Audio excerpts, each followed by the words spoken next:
Welcome to the Blue Cafe. We bring you stories of faith, love, and devotion. Yeah, just kidding, please help us grow by hitting that like button. Now on to the story. Ex-husband threatening to make a malicious CPS call custody divorce and family. Good afternoon. I live in Texas. I was divorced in late May from my ex-husband. He signed the divorce decree stating he was supposed to have the kids on an extended visitation, which in Texas law means every first, third and fifth weekend plus every Thursday. I was being really flexible with him during the summer and I let him have the boys every Friday for the summer. His situation has changed drastically over the summer.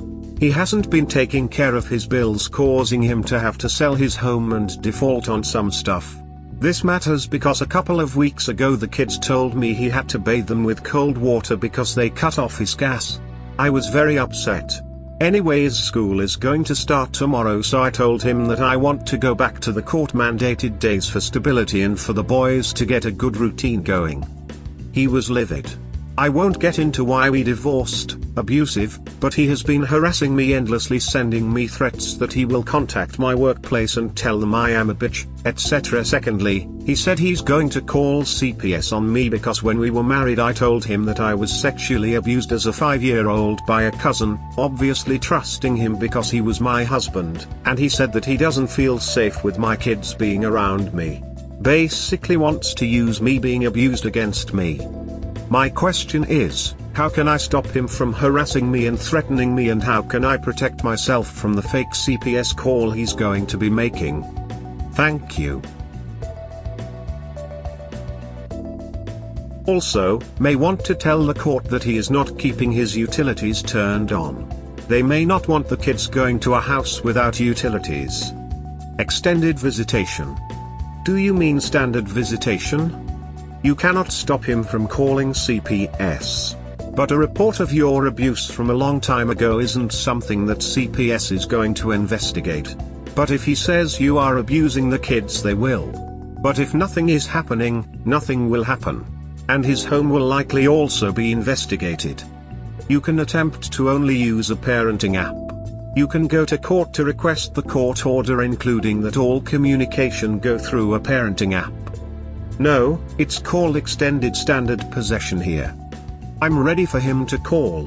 He's basically threatening me over email now since I blocked him in other portals. Don't block him. Let him hang himself with emails and texts and voice messages. They will come in handy. Perhaps the police would be interested in this blackmail email. Can you talk to your attorney about going back to court to change the custody agreement and to get a restraining order?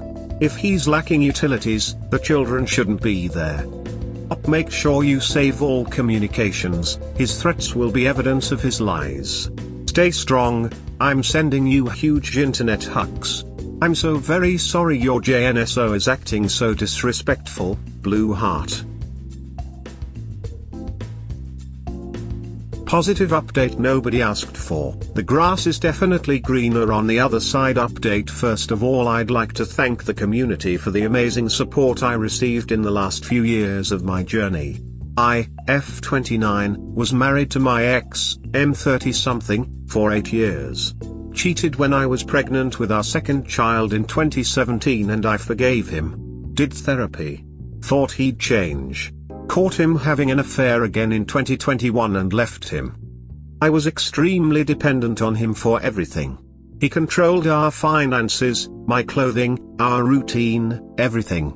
Leaving him at first was absolutely terrifying as he had taken care of everything for so long. I truly did not know how to navigate the world.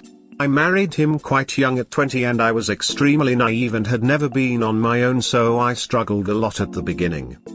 Thankfully, when I left I already had a career, doesn't pay much. Still, he made 75% of our family income, so I was terrified of being able to afford an attorney, but I did it. I saved money and hired a somewhat affordable local attorney who guided me through the divorce. I was able to obtain primary custody. Divorce finalized in May 2022. I lived with my mom from October 2021 until October 2022. I distinctly remember him telling me when I left that I'd never be able to succeed without him, that I'd never be able to afford an apartment for me and the kids, that everything I was thanks to him. That was my driving motivation to bust my ass this year to make all my dreams happen on my own. I took extra jobs, sold my beloved truck, saved money like hell. Well, I am so happy to say it's true. You can definitely make it on your own. As a single dad.